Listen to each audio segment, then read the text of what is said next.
Assalamualaikum warahmatullahi wabarakatuh. Perkenalkan, nama saya Aprilia Almawati dari kelas HES 6C. Pada kesempatan kali ini, saya akan menyampaikan jawaban UAS dari mata kuliah Gadai Syariah.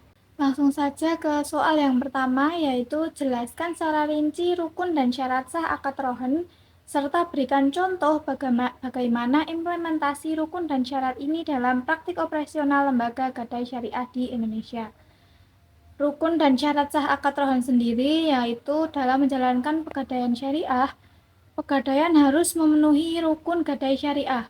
Rukun gadai tersebut antara lain yang pertama yaitu ada ar-rohin, yaitu yang menggadaikan orang yang telah dewasa, berakal, bisa dipercaya dan memiliki barang yang akan digadaikan. Yang nomor 2 yaitu al-murtahin. Al-murtahin itu yang menerima gadai. Orang yang menerima gadai yaitu adalah seseorang, bank, atau lembaga yang dipercaya oleh rahin untuk mendapatkan modal dengan jaminan barang gadai. Yang ketiga yaitu ada al-marhun, atau yaitu barang yang digadaikan. Barang yang digunakan rahin untuk dijadikan jaminan dalam mendapatkan utang. Yang keempat ada al-marhun bih, yaitu utang. Utang yaitu sejumlah dana yang diberikan murtahin kepada rahin atas dasar besarnya tafsiran marhun.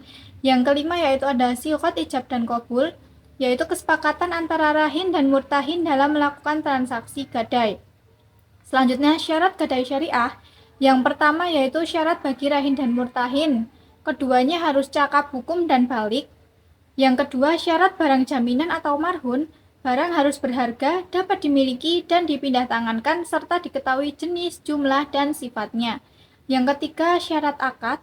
Harus ada ijab qabul secara jelas dan saling ridho antara kedua belah pihak. Nah, bagaimana sih implementasi di lembaga gadai syariah ini? Dalam praktik pegadaian syariah di Indonesia, misalnya di pegadaian syariah, nasabah atau rahin menyerahkan barang berharga seperti emas kepada pihak pegadaian atau murtahin. Selanjutnya pegadaian akan menaksir nilai barang, kemudian akad rahen dilakukan secara tertulis dan lisan, yaitu ijab qabul. Setelah itu nasabah menerima dana pinjaman sesuai taksiran dan barang disimpan sebagai jaminan sampai hutang dilunasi. Jika hutang tersebut tidak lunas, maka barang akan dilelang sesuai dengan ketentuan syariah dan kelebihan hasil lelang dikembalikan ke nasabah. Selanjutnya soal yang nomor 2, yaitu jelaskan kelebihan dan kekurangan gadai syariah dengan gadai konvensional.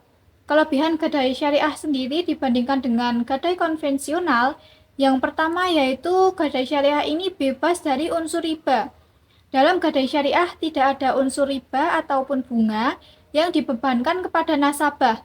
Akad yang digunakan adalah akad rohen, di mana biaya yang dikenakan hanya sebatas biaya pemeliharaan dan penyimpanan barang, jaminan atau ujroh, bukan bunga atas pinjaman. Yang kedua, prinsip keadilan dan transparansi.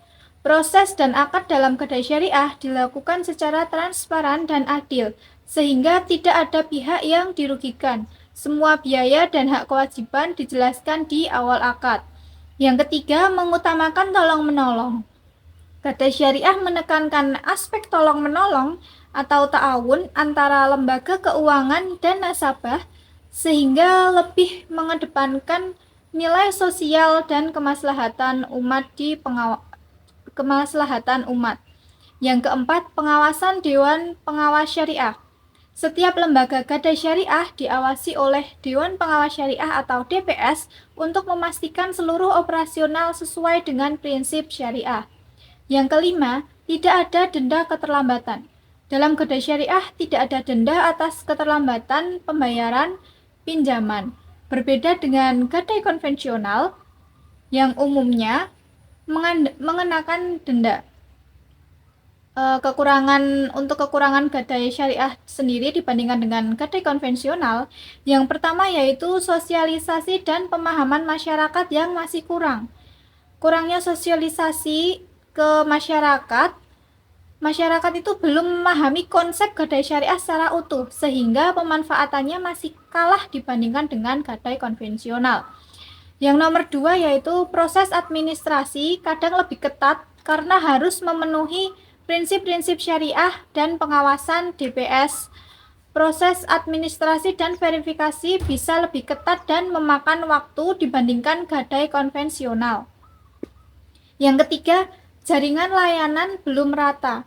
Nah, jaringan pegadaian syariah sendiri itu belum seluas pegadaian konvensional, sehingga akses masyarakat ke layanan syariah ini masih terbatas di beberapa daerah. Yang keempat, produk dan inovasi terbatas. Nah, produk inovasi gadai syariah sendiri ini masih kalah berkembang dibandingkan dengan produk-produk di pegadaian konvensional. Selanjutnya soal yang nomor 3 yaitu mekanisme operasional gadai syariah mulai dari proses penyertaan marhun atau barang jaminan, penentuan mabloh rahan atau nilai pinjaman hingga pengembalian marhun atau proses pelelangan jika terjadi wan prestasi. Kemudian ketentuan terkait pemeliharaan ujrah atau marhun itu gimana? Nah, mekanisme operasional gadai syariah sendiri itu yang pertama yaitu penyerahan marhun atau barang jaminan. Nasabah ini membawa barang berharga ke pegadaian syariah, kemudian barang diperiksa dan dinilai oleh petugas.